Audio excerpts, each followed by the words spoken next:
সমুদ্রপাড়ের জেলা পটুয়াখালীতে বেড়েছে শীতের অসুখ বিসুখ। হাসপাতালে রোগীর চাপে হিমশিম চিকিৎসকরা।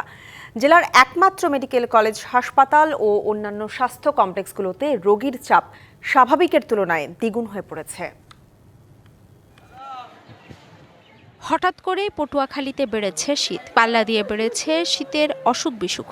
সর্দি, কাশি, নিউমোনিয়া, শ্বাসকষ্ট, ডায়রিয়া ও ভাইরাল ইনফেকশনে আক্রান্ত রোগীর সংখ্যা প্রতিদিনই বাড়ছে। সবচেয়ে বেশি আক্রান্ত শিশু ও বয়স্করা।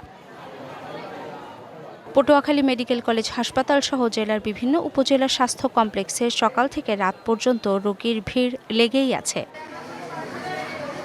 পটুয়াখালী মেডিকেল কলেজ হাসপাতালের শিশু ওয়ার্ডে বেড সংকটে প্রতিটিতে 2 জন, আবার কোথাও 3 জনকে রেখে চিকিৎসা দেয়া হচ্ছে। নতুন এবং ফিরে আসা গ্রাহকদের জন্য নগদে চলছে ক্যাশব্যাক সহ প্রতিদিন হাজারো উপহার জেতার সুযোগ। হবে আশা আর ফেরা, সারপ্রাইজ সেরা। তাই পাশের পার্শ্বশয্যা হাসপাতাল দ্রুত চালুর দাবি স্থানীয়দের। তোমরা বারিন্দায় সিট পাইছি, তাও 2 জন করে। সিট তো পাওয়া যায় না, রোগী অনেক। তবে একটা পাইছি বেড, এই জায়গায় 2 জন।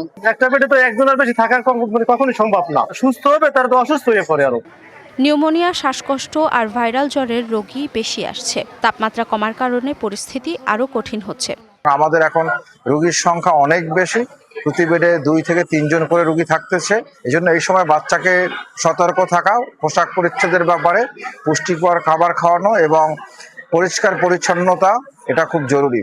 এবছর ডিসেম্বর পর্যন্ত শ্বাসতন্ত্রের সংক্রমণে ৩,৮৭৮ জন আর ডায়রিয়ায় 13,012 জন আক্রান্ত হয়েছে জেলায়।